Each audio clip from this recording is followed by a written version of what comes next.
guest today, her name is Mamta Jain Valderrama.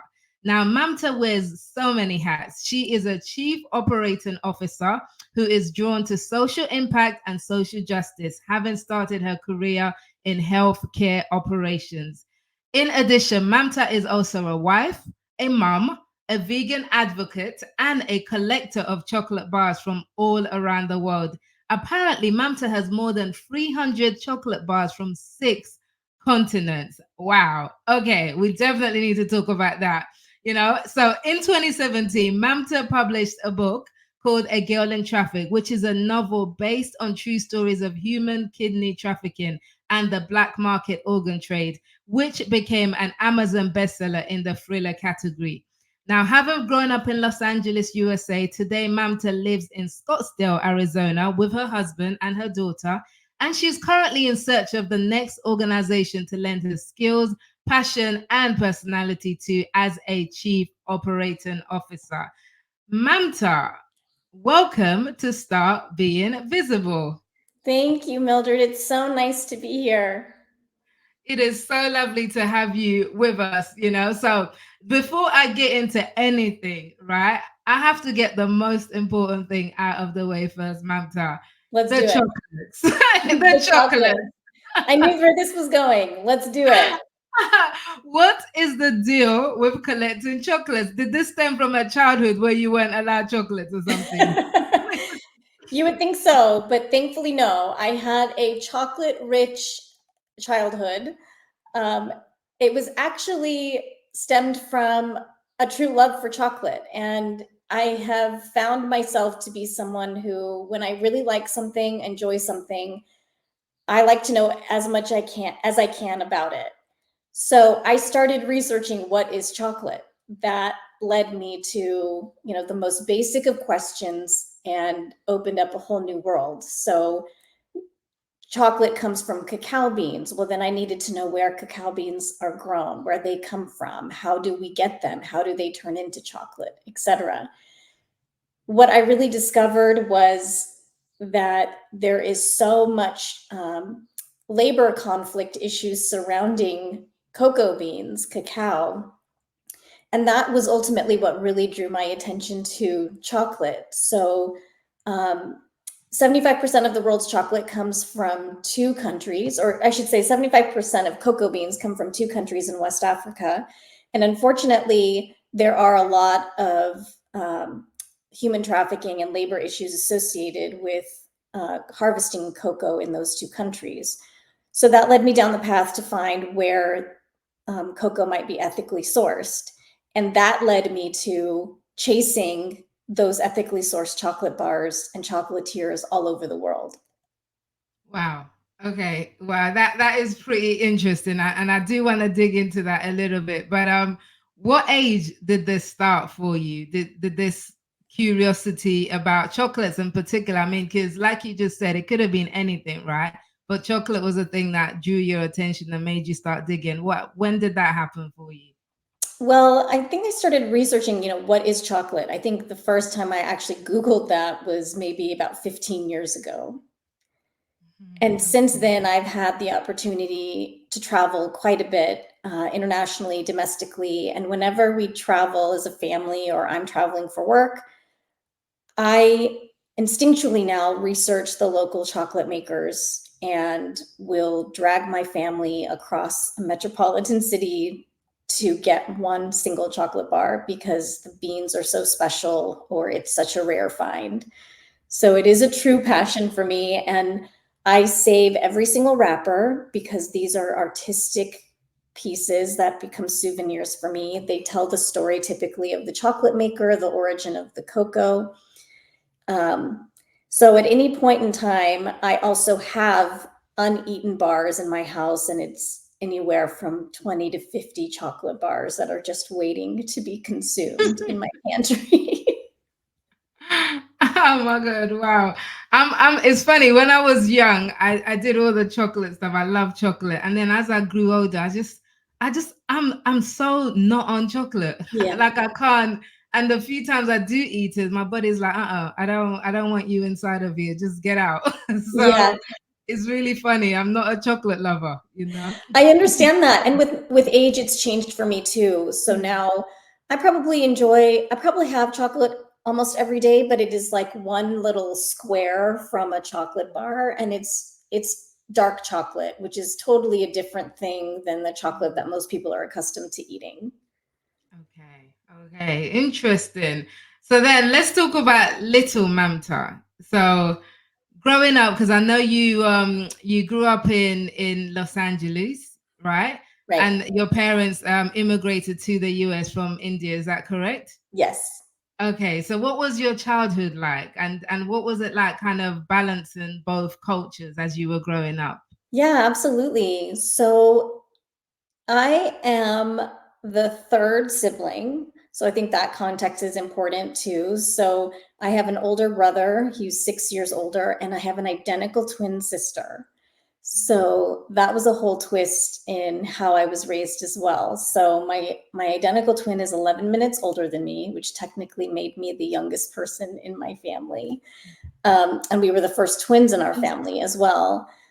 So, I had a pretty stable childhood. I grew up in a pretty, what I would call typical suburban lifestyle. So my parents were hardworking immigrants. My dad had a background in engineering. My mom had a college degree, but didn't really have a specific profession. My mom knew zero English when she arrived in the United States. Um, and my parents just kind of bootstrapped their way into building their own mini enterprise. And it was a very traditional immigrant story in many ways, where they found a way to survive. They relied on other Indian people in the community. People just naturally helped each other out. I grew up, though, with a very strong sense of duality of being both Indian and American. And sometimes that was a struggle for my family, because there was an expectation to be very traditional, and I would butt up against that. So when the opportunity came for me to leave for college, my strategy was basically to go as far away as possible, but still be in North America. So while my parents were in Los Angeles, I went to school in Washington, D.C. And I would say that was the really beginning of my coming of age story, and finding who I am as a person now. Was it separate from your sister? Yeah. So my twin actually went to college, a great college in Southern California. She wanted to stay close to home. Okay. Wow. So I know this is like off track, but I'm always curious about with twins. Did you have that thing that twins have where it's like she's hurting halfway across the world and you're hurting for no reason, but it's because of her, you know? Mildred, I have to tell you, there is something there. My sister and I have had so many moments like that. It gets less and less as we get older, but in childhood, for sure, there were moments. The most compelling one I can tell you is when we were about 7 or 8 years old. My sister broke her arm, and I was there when it happened. And from the minute I saw it happen until I saw her get the cast off her arm, I felt like my legs had disappeared from my knees down. And so while like a part of her body was incapacitated, I felt the same way about a part of my body too. Wow, that's always fascinated me. That Yeah. bond between twins is just amazing. Okay, so all right, so you move halfway across the state or whatever to away from your family to find yourself, discover your own independence. How did you settle into a particular field career-wise? So anyone who was interested in looking at my LinkedIn profile, a lot of times people are like kind of scratching their head, like, how do I make sense of this? Because I've taken a lot of left turns. I've never really done things traditionally. I went to college thinking that I was going to be a writer. I studied journalism and did start my career writing, but it was specifically for a healthcare trade publication. And I got introduced to the world of healthcare and the health ecosystem, and I really enjoyed it. So I ended up spending the next 20 or so years of my career in healthcare.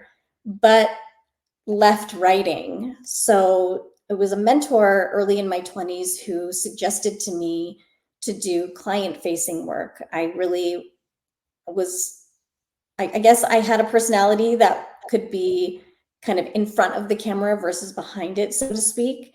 And I thought, I'm young, I have a degree. If this doesn't work out, I have something to fall back on.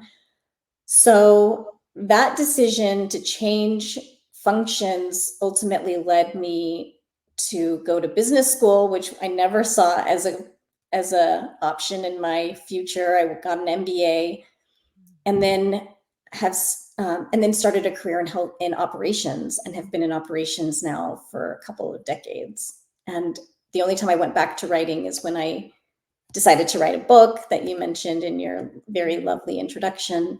And it's more of a hobby now at this point. But yeah, lots of twists and turns in my path.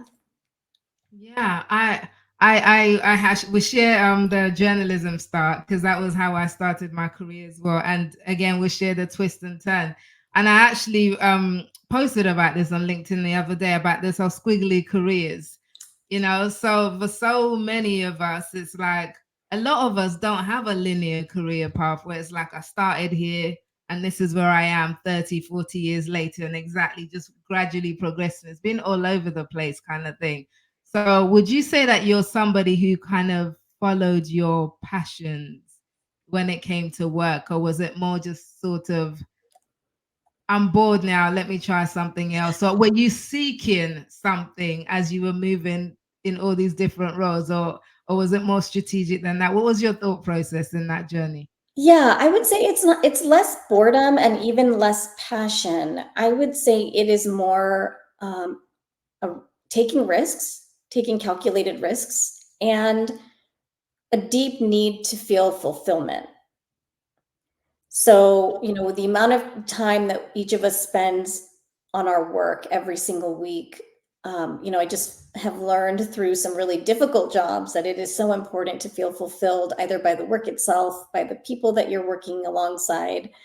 And that's what has led me to make the decisions that I've made in my career. And sometimes you outgrow a place, sometimes a place outgrows you, and it's time for a change. And so, the one thing I would say is I've been able to progress in my career. I started as an operations analyst essentially, and in a couple of decades, I'm now at a senior operating level. So it was also the third layer, I would say, is ambition. So I always knew that I could take on more, that I wanted more, and I wanted to continue to grow. So I would say fulfillment, risk, calculated risk, and ambition. And you also mentioned that early on in your career, somebody recognized that, and you also recognize in yourself that you're better in front of camera, so to speak, than behind the scenes. So, personality type, would you call yourself an introvert, extrovert, somewhere in between? Definitely an extrovert. But as I get older, and maybe now because I get less sleep since I'm a mom, I really do value the downtime that I get. Doesn't come very often, so when it does, I'm very excited to embrace that. And sometimes I'll opt out of social obligations just to be able to have a quiet night at home. But I would say anyone who met me, and even when I think of myself, I identify very much so as extroverted. Yeah, I get that. And yeah, the kid stuff, your daughter's, she's 8 now, is it? Right. Okay, so at least that's the stage where they sleep, on their own Yes. mostly anyway. So I have a Well, 7 and a 9-year-old. Yeah. okay, yeah, so you can relate. But I have an 8-year-old who wants to sleep next to me, which is a nice way of saying on top of me, every single day. So sleep is a little bit of a struggle for me. She sleeps blissfully, which, it's just the season we're in, and it makes me happy. I love it. I love it. Okay, so your personality type. So you're an extrovert. So part of progressing in the workplace, and we had this conversation in the last episode that I did with the guest that I had on. It's the role of visibility at work. You know, in terms of if you want to go to those senior levels, it's not enough to just kind of get on with your work with your head down and just hope that that promotion will come.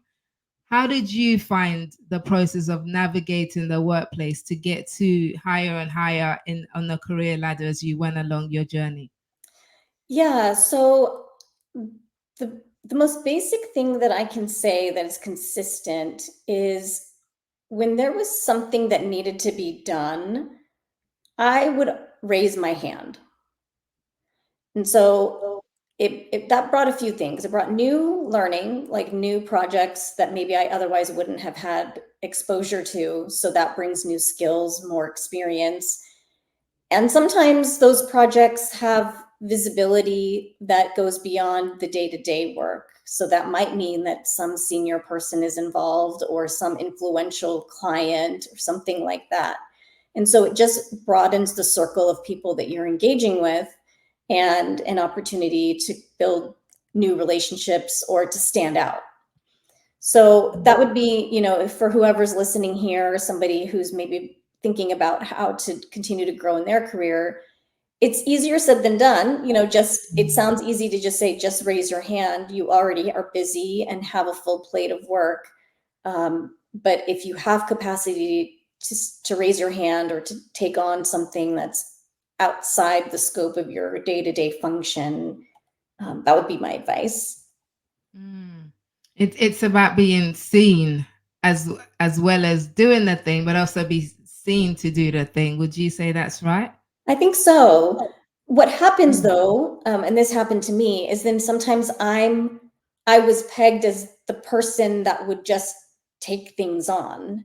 So the ability to also professionally set boundaries of what things you're willing to take on, because when you raise your hand for a cool project, you might also get fallen told for kind of not as exciting or glamorous projects. So sometimes you need to do that to take one for the team. Other times, I think it's really important, especially for us as women, to set very clear boundaries of what we're willing to do as side or free labor Mm.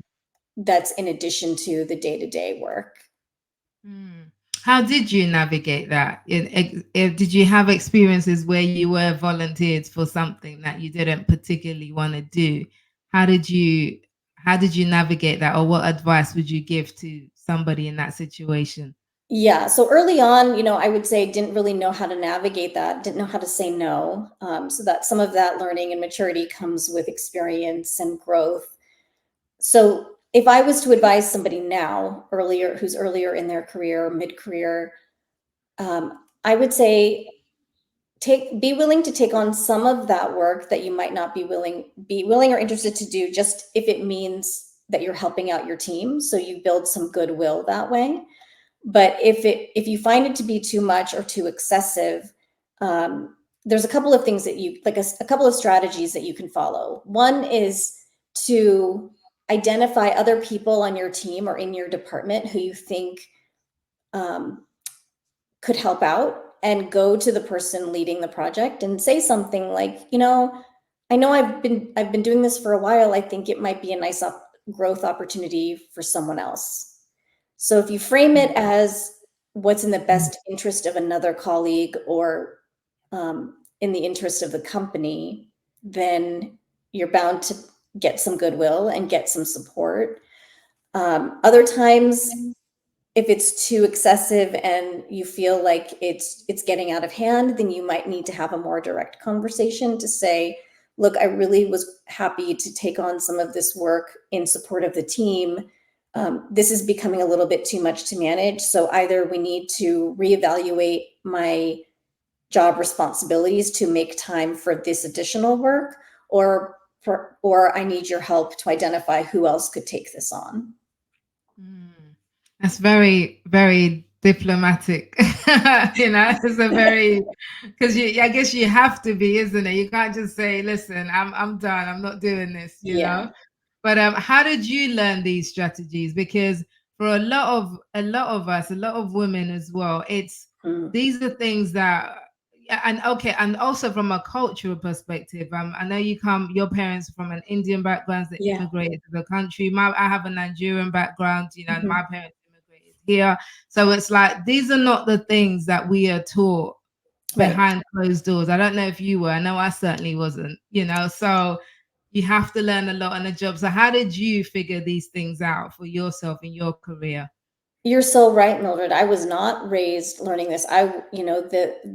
The very stereotypical Asian ethos is to be small, be quiet, follow directions.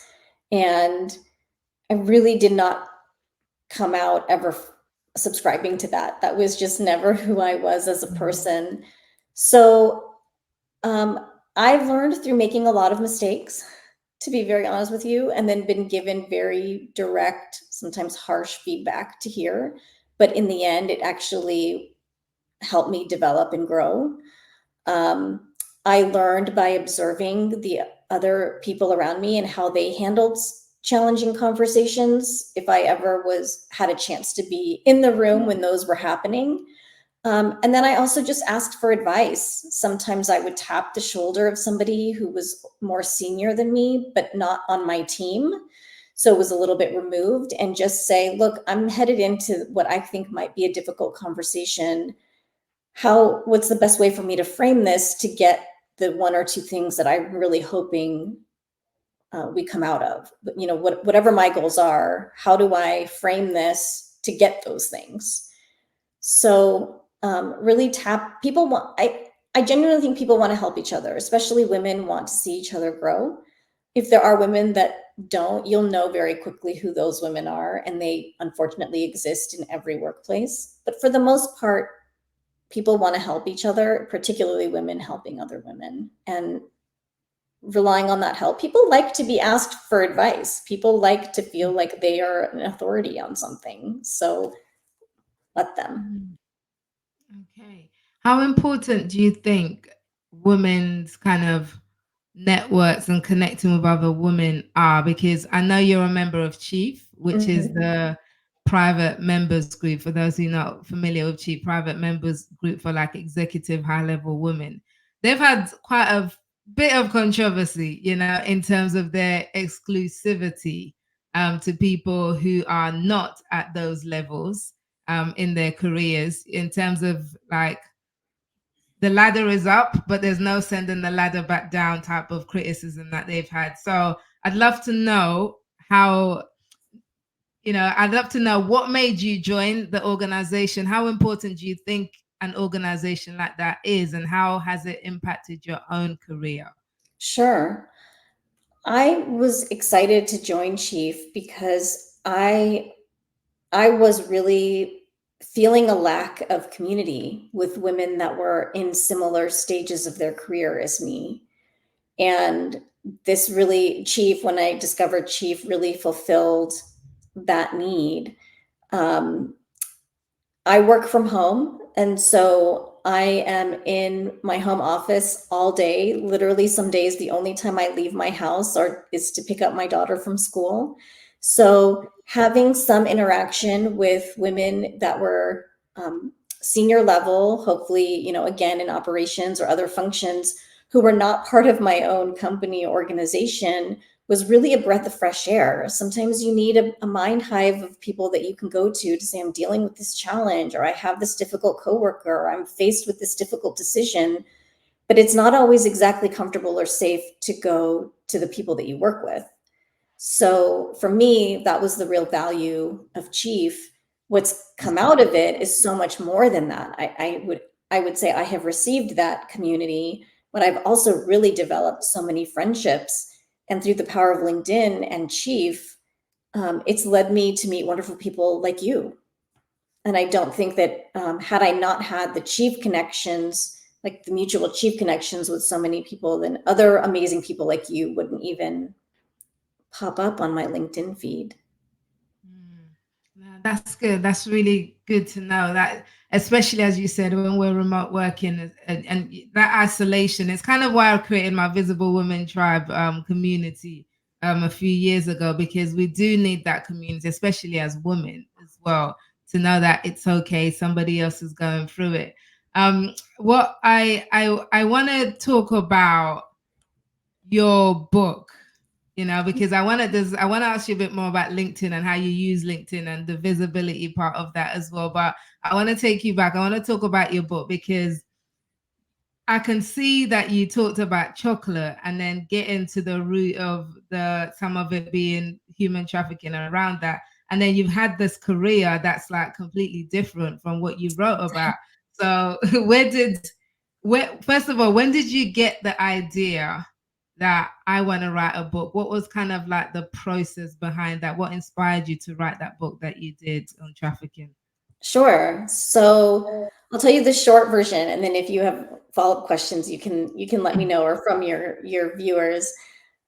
So I was in grad school, I was in business school, and my plan was to start my own business when I graduated. I wanted to do something called medical tourism, which is helping people from the United States and other Western countries go to places like India and Thailand for medical procedures. Today that exists, but it's mostly for plastic augmentation. I really wanted to help people who couldn't afford medically necessary procedures in the United States get them at world-class hospitals abroad. Things like hip and knee replacement, for example. These are kind of tried and true procedures that are easily replicable, or other hospitals across the world really have good protocols and procedures. And there's some world-class hospitals in other countries. In the process of doing the research for my business plan, I came across story after story about the same hospitals being involved in human kidney trafficking. I had no idea that this existed. I couldn't even fathom that this is something that humans could do to each other. Unfortunately, it was real. And unfortunately, the majority of this crime happens in my parents' home country. So I gained all this information, kind of abandoned the idea to start my own business, but this information just stayed in my head for several years. And I ended up working at a kidney dialysis company in operations after graduation. So instead of doing my business plan, I got more and more immersed in the world of human kidneys. Kidneys are the most trafficked organ in the world. So call that karma, call it serendipity, call it coincidence, but I became this accidental expert in kidneys. And then I was this accidental expert in human trafficking of kidneys. And then I grew up traveling to India my entire life. I know the culture, I know the language, I know the landscape. So it was like these three main components somehow were at my fingertips, and the information was sitting in my brain, kind of really tormenting me, and it needed an outlet so I could sleep again. And at the same time that I decided to leave my corporate job to start a family, I thought, okay, this is a time for me to start writing. So, you'll find a lot of ambitious executive women can't just do one thing at a time. Like, just being a mom wasn't enough. I needed to write a book at the same time. I totally understand that, and I wanna get to the process of the book. But why did you feel interesting? You said that you felt like you had to leave your job to start a family. Why did you feel that you had to make that decision? Why couldn't you do both? I definitely could have. Sorry, I didn't mean to imply that I had to. I wanted to. I had a lot of challenges with my pregnancy, and so keeping a job would not have been really a viable option for me. So this was pre-remote work.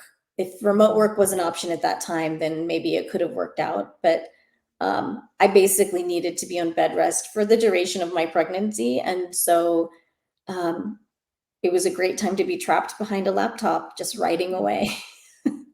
Okay. So you had all this information and you sat down and you start writing. Why a novel? Why didn't you write a non-fiction book about this? Yeah, I actually did start with nonfiction, and it was very depressing to write, and I thought very difficult to read. It was very dense. And I thought, this is so horrifying to write about. Who's going to read this? So I had an idea. I love reading. And I used to be a part of a lovely book club. And I thought, I want to write what my friends would want to read at a book club. So I had an idea to fictionalize the 10 years of true stories that I had compiled, and make them into composite characters that I wrote as a thriller. And I thought, my goal is to educate people and bring awareness. I could definitely do that more if I made this entertaining. And that strategy seems to have paid off, because I ended up selling quite a few books, making it to an Amazon bestseller list, and for a while was doing a lot of book club engagements and talks and whatnot. How did that impact your career, having this book? I kind of took it as a fun hobby. Like, it was something for me to do in addition to being a mom. So I wouldn't say that it was necessarily a part of my career path or my career plan. It was more just like a fun thing that I did, that I got to do. When it was time for me to go back to work after my daughter started school, I ended up going right back to healthcare operations. And I do have ambitions now and desire to write a second book. It'll be about chocolate. And maybe this time around, I don't know, if that does even better, then hopefully I can make it into more of a career. I would love to turn my first book into a mini series or a movie. It's written for, like, it lends itself well to that. And it did get some minor Hollywood attention, but it hasn't brought to fruition yet. Yeah, there's still plenty of time, you know? Absolutely. A book is like an ultimate visibility tool. It's one of the best visibility tools there are, because it's just such a brilliant way to capture your thoughts, your ideas, put it down, and it can go places where you can't go. So similar to you, I've written 4 books today. 4.5, because my 5th one is like an updated version of my 4th one, which is Start Being Visible, which ended up taking so much time and effort to do. I'm like, this is a book, but it's called the same thing, so I can't call it book number 5. So, but anyway, but books are kind of a really good visibility and branding tool.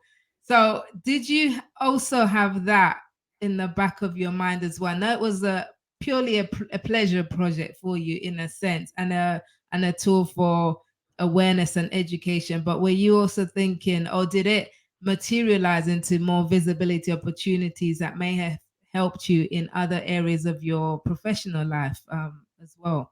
I think it definitely did, Mildred. So that book led to several speaking engagements in front of some very impressive audiences. I was a closing keynote speaker at a major healthcare conference, and that was attended by a few thousand people. So, since I came from the world of healthcare and my book was related to healthcare issues, it did put me in front of a lot of key decision makers and people that could eventually be hiring managers for me in the future. But also, the public speaking itself was such good practice. So I've done a lot of podcasts. I've done a lot of in-person speaking engagements. That was really good training for me to take on more of those kinds of things in the next day jobs that I took on. So again, being client facing, you're just in front of people all the time. So being able to kind of turn it on, turn it off, that was all good training ground that I got from the book. Awesome. And how long were you off work for to stay with your daughter? You said when she went back to school, it was that about 3-4 years? Yeah, she started school at 4. So I think I was home for like 5 years. Okay. And was it difficult for you to get back into the job market after that? It really was. And I'm so glad that you brought that up, because I think times have really changed now for the better, or that's my understanding of things, because it was when there was a gap in your resume for family issues, whatever they might be, it was really looked upon as like a liability or frowned upon. And in fact, the job that I ended up in, the first job I ended up in after returning to the workforce, the hiring manager, and who ended up being my boss, actually said to me when I tried to negotiate my salary that I should just be grateful because I had been out of the workforce for so long. So that was still very much the mentality. I think it's changed a lot since then. Wow, that is so shocking. You know, did you stay at that job? Not for long. Yeah, that is because I do, and sometimes that's what drives some women into self-employment. You know, I know when I had my two kids, I was fortunate. I was blessed enough to be in an organization. I had them both in the same organization, but then in between, it's like for the flexibility that I needed, I couldn't always get that in a job. So Yeah. my business was always something I could fall back to give me the freedom and income that I wanted to as well. So did you consider at any point going, you know, resurrecting the business idea you originally had, or going into some other kind of business to get that work-life balance thing? Definitely. And it's still something, because I'm in transition again now. And so I'm thinking about, what is the right next step for me? And to be honest with you, it is no joke to start your own business, as you know more than anybody.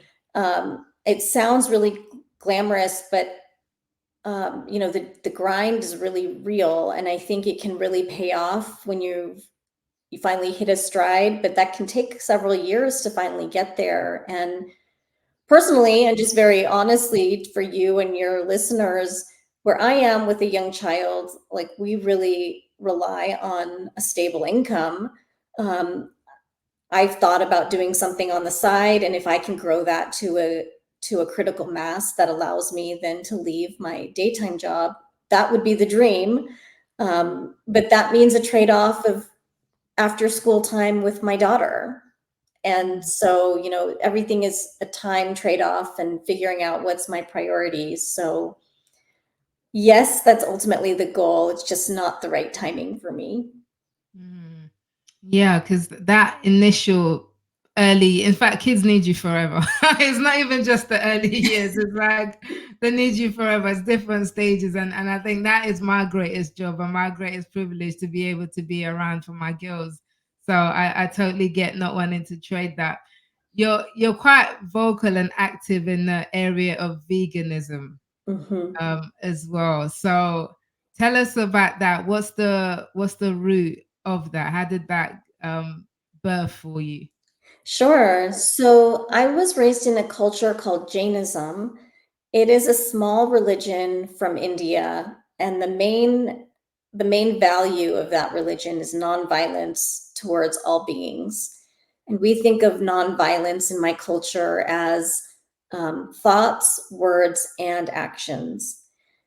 In the actions category, one of the main values is not harming other beings for our own benefit. So that means not killing animals for us to consume. So I was raised with that value. I've been vegetarian my entire life, almost my entire life. I was raised eating meat for the first few years, and then gave it up on my own when I was 4 or 5 years old. I have no memory of that, but that's what my mom tells me.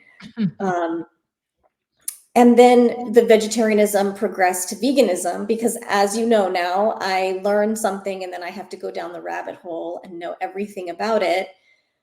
So I decided that I didn't want to be part of any supply chain that draws anything from animals directly, or to the extent that I could avoid that, because even in dairy production, animals are severely mistreated and live in very squalid conditions. So made the leap from going from vegetarian to vegan. And the most recent work that I was in was a nonprofit that was specifically dedicated to ending the factory farming of animals for food. So again, when I believe in something, then I really dive in all the way, and try to make as much progress on that mission as possible. It sounds like it's pretty important to you to align your values to your work life. Would you say that's true? I think that's true. That goes back to the fulfillment piece that I was saying earlier of how I've made decisions about my career. I will say this though, because I don't think this is often said. We talk a lot about doing your passion or following your passion. I'll be honest with you. I think there is a real risk and downside of that too, which is when you make a passion your full-time thing, it can sometimes suck the passion out of you.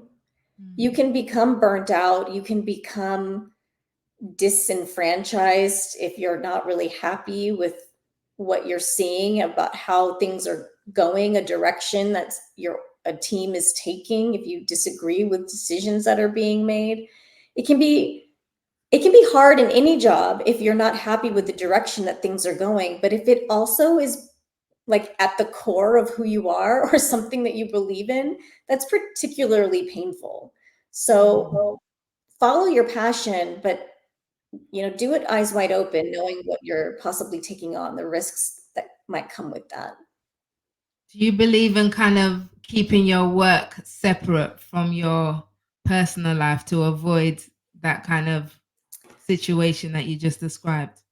I have never done that, Mildred, but being somebody who's never done that but felt the things that I just said, that sounds pretty nice.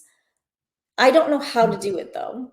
I just, I'm looking, I've been offered different job opportunities now that I'm in transition, and I want to be into some of the things that I've been offered, but if it doesn't have any kind of like social impact or mission focus, I just can't get excited about it. Yeah. I would love to offer you advice, but I'm exactly the same. So yeah, it's like, have you heard of StrengthsFinder, Gallup StrengthsFinder? Yes. Yeah. Have you done the test? I did, but it's been many years. Okay. I done mine about, I don't know, about the decade or so ago. And normally I rubbish all of these like online tests, whatever kind of thing. I'm like, yeah, whatever, because they're all like rubbish. I'm sorry, but this one, when I did it, it was so accurate. I was like, oh my gosh, this is putting into words things I've always kind of known about myself, but never knew how to describe. So like my top 5 strengths were like belief and passion, focus. I think maximizer and relator was the other 2.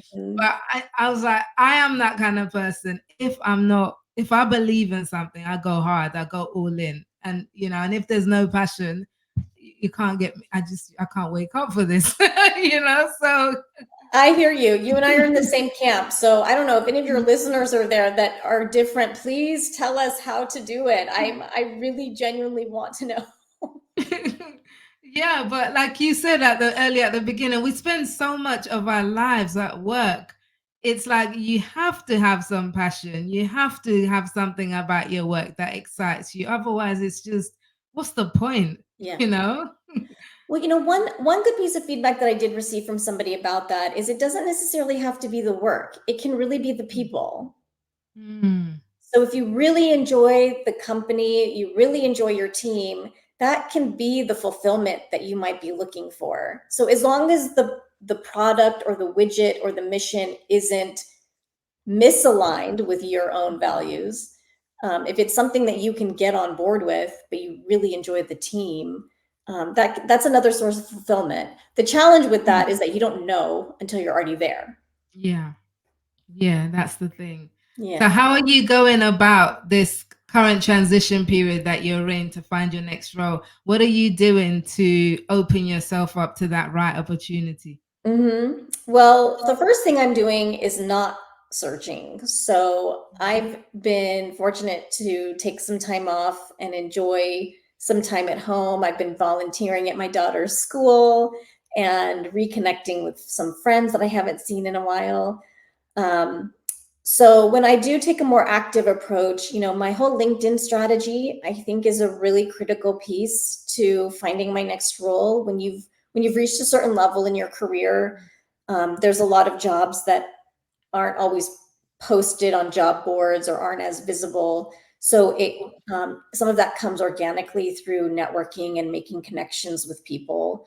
And hopefully your name is said in rooms that you're not in when a new opportunity is identified or bubbles to the surface. So my LinkedIn strategy for sure is one of the key levers that I'm going to be relying on, and reaching out to old colleagues and friends just to let them know that I'm looking. It's really, the optics of that have really changed. It used to be like a source of shame or something that you didn't necessarily want people to know. And I think a lot of people still feel that way, but I think in general, as a society, we are much more understanding and open when people are laid off or looking for something new, and willing to prop each other up and help each other find opportunities.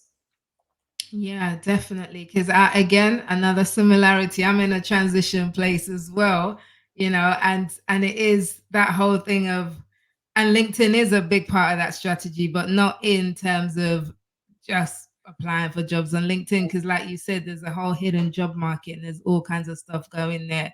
So it's not so much about, okay, let me dust off my LinkedIn, use it as a CV or resume, and hopefully get that job. It's more kind of all these other approaches. So you said your LinkedIn strategy is a big piece to it. What is that strategy? How do you currently use LinkedIn, and what's it done for you so far? Yeah, so mine, by the way, is evolving. So I don't want anyone to think that I'm some LinkedIn expert, but I I've been posting every weekday for the past few weeks, and I've kind of for myself at home made a map of what each week is going to look like. And I've settled on specific themes, and that's kind of helped me really hone what I actually post about, because otherwise it can feel very overwhelming and you feel unsure about what to post. So I'm really focused on leadership, personal and professional development, operations management, and uplifting other women. So those are kind of the 5 categories that I've set for myself if I want what I post to fall in at least one of those 5 categories. Those are pretty broad, so a lot of the content can fit within those walls. And what I do is a set aside time every Friday afternoon for me to think about what I'm going to post every day for the following week. And then I actually write anywhere from 80 to 95% of those posts as well on Friday. So it's all ready to go for the following week. And then each day I put the final touches on the post for that day before putting it out there. I love that. It's very strategic, and that's exactly this kind of strategy I teach my clients. So Nice. you're doing a good job. Thank you. You're definitely doing a good job. So and you read quite a bit. I find out you're into personal development. I think you were talking about the book, The Year of Yes, Yes. by Shonda Rhimes, which made a big difference to you. I want to ask you what you liked about it, but I have to say, I read it and I didn't love it. I did not love it. I'm sorry, Shonda, but you didn't love it. So you cut out for a second. It. You did not love it. I couldn't finish it because Okay. there's something about the writing style that just really jarred with me. I just couldn't click with it. So I'm like, I put it down. I was like, I can't read this anymore. But I'm with you in terms of yes, but I can't read this book. So what was your take on the book? Well, it had been recommended to me quite a bit, and so I think I was already excited about it because the women who had recommended it to me, I'm a big fan of them. So I thought, look, if these fantastic women love it, I already love it. So it didn't have a chance for me to not love it, I would say.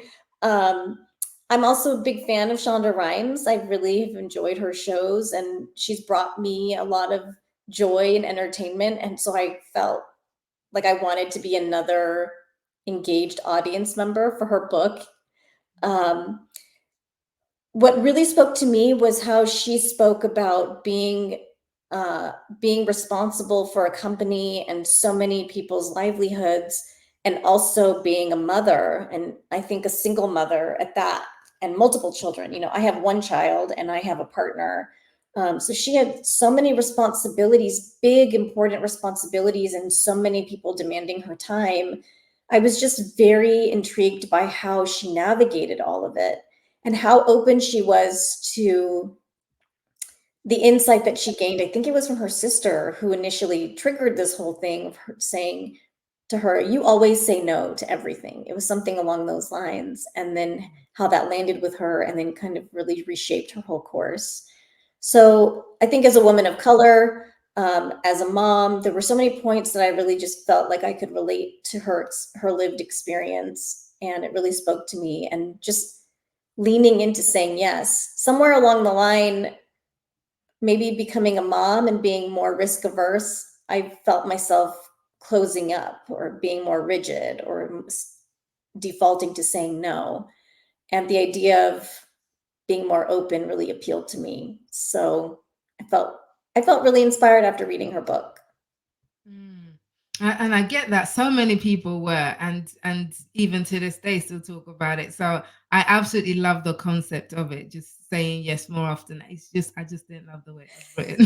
You know, that was that's my old editor writer brain that just could not get past it. But I love that. So was there some things in your own life that you said yes to as a result of reading that book that kind of maybe opened doors for you in ways you didn't think, or maybe just changed your life in that little bit of an extra special way that you can remember?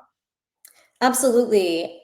I would say the two biggest impacts have been one in my professional life, one in my personal life. Professionally, being invited to join Chief has probably opened up the most doors for me from a professional development standpoint. So leaning into what this was, this network, and then really leaning into it once I was a part of it and taking the time and effort to take advantage of the investment. I was skeptical at first, and as most people know, it's a pretty hefty price tag to participate in Chief. So there were some things definitely to consider, but that was one. You know, the push from Shonda was push me towards the yes and leaning in. Personally, I'm just much more relaxed and easygoing. I tend to be concerned about food as a vegan, like when we're traveling and making sure that we are provided for and we're not struggling, even though we have abundance in our lives. This is just for some reason something that has become a part of my personality, and it was something that I really didn't like. So just being more easygoing and trusting the process, trusting that good things will come or we'll figure it out. We're smart, savvy people. My husband and I will be able to navigate any situation that we're in. A lot of that inspiration or reminder when I find myself defaulting to my old ways, I'm often reminded of leaning into yes. Love that. Wonderful. Well, what are you currently reading now? You know, Right now, I actually have it right here next to me. I am reading a novel by an amazing Indian author, The Ministry of Utmost Happiness by Arundhati Roy. Can you see this? Yeah, I can. My daughter painted my nails, by the way. Since I had kids, I don't do painted nails anymore. I just got, first was because they were little and it's like they kept sucking my fingers, and then it's just like, I'm just lazy. I can't be bothered. I know. So my daughter was like, she's like, this is like a fresh real estate. I'm painting these nails. So this is a lovely novel by an amazing Indian author. And it takes place in New Delhi, India, and I was recently there. So it was a really nice way to experience the city while I happened to be there. But she's written a couple of really amazing bestsellers, and I recommend all of them.